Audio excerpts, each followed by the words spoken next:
अस्सलामुअलैकुम। आपने कभी सोचा है कि अगर दो अलग अलग पॉइंट्स हैं तो उनके बीच बिल्कुल सीधी लकीर का मतलब एग्जैक्ट फासला कैसे मालूम करते हैं? तो आज हम इसी सवाल का जवाब ढूंढने वाले हैं एक बहुत ही सिंपल से मैथमेटिकल टूल की मदद से।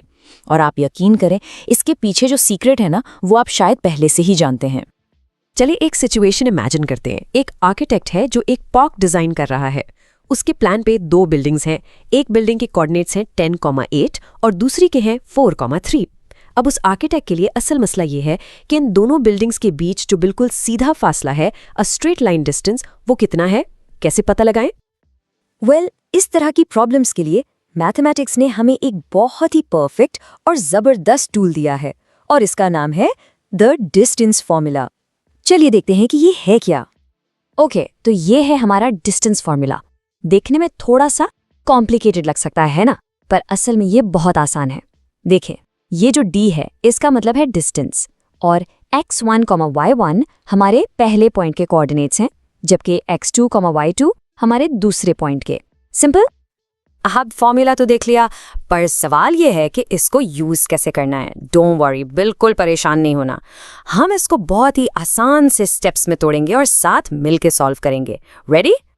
चलें शुरू करते हैं। स्टेप 1, अपने पॉइंट्स को नाम दे दें। हम पॉइंट A यानी x1, y1 को 10, 8 कह देते हैं और पॉइंट B यानी x2, y2 को 4, 3। स्टेप 2, अब बस इन नंबर्स को उठाकर फॉर्मूला में उनकी सही जगह पर डाल दें।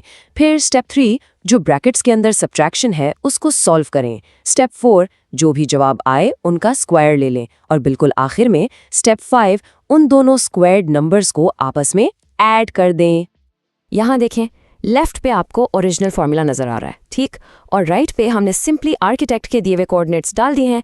x2 की जगह 4, x1 की जगह 10, y2 की जगह 3 और y1 की जगह 8। देखा, इट्स जस्ट सिंपल सब्स्टिट्यूशन। ठीक है, तो अब हमने स्टेप 3 और 4 कर लिए हैं। जब हमने 4 में से 10 निकाले तो जवाब आया -6 और जब 3 में से 8 निकाले तो जवाब आया -5। फिर जब हमने इनका स्क्वायर लिया तो एक चीज़ हमेशा याद रखें, किसी भी नेगेटिव नंबर का स्क्वायर हमेशा पॉजिटिव होता है। तो -6 का स्क्वायर हो गया 36 और -5 का स्क्वायर हो गया 25। अब अगला स्टेप तो बहुत ही आसान है। हम बस 36 और 25 को ऐड कर देते हैं और हमें मिलता है 61। इसका मतलब है कि हमारा डिस्टेंस a√61 के बराबर है। We're almost there।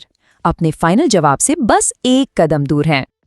तो जो सवाल हमने शुरू में पूछा था, उस आर्किटेक्ट की प्रॉब्लम, उसका जवाब अब हमारे सामने है। चलिए देखते हैं कि दोनों बिल्डिंग्स के दरमियान आखिर फासला है कितना। √61 होता है तकरीबन 7.81। इसका मतलब है कि दोनों बिल्डिंग्स के बीच का जो एग्जैक्ट स्ट्रेट फासला है वो 7.81 मीटर्स है। Problem solved.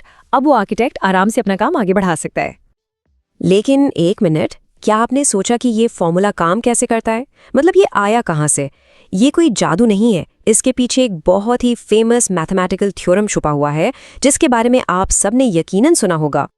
जी हाँ, द पाइथागोरियन थ्योरम। ये वही a² + b² = c² वाला फॉर्मूला है। ये डिस्टेंस फॉर्मूला असल में उसी थ्योरम की एक प्रैक्टिकल एप्लीकेशन है, बस एक नया रूप है। यही इसका सीक्रेट है जो इसे इतना पावरफुल बनाता है। इसको ऐसे सोचिए, अगर आप उन दोनों पॉइंट्स को लें और उनके बीच एक राइट एंगल ट्राइंगल इमेजिन करें, तो उनके बीच का जो सीधा फासला है ना, वो उस ट्राइंगल का हाइपोटेनियस बन जाता है। और ये फॉर्मूला सिंपली उसी हाइपोटेनियस की लेंथ कैलकुलेट कर रहा है। कितना अमेजिंग कनेक्शन है ना? तो अब ये जबरदस्त टूल आपके पास भी है। जरा सोचिए, आप इससे और कौन-कौन से रियल वर्ल्ड डिस्टेंसेस कैलकुलेट कर सकते हैं। हो सकता है आपको किसी मैप पे दो शहरों के बीच का फासला निकालना हो, या शायद किसी वीडियो गेम में अपने कैरेक्टर से दुश्मन तक का distance. The possibilities are endless. इस एक्सप्लेनर में मेरे साथ जुड़ने का बहुत शुक्रिया।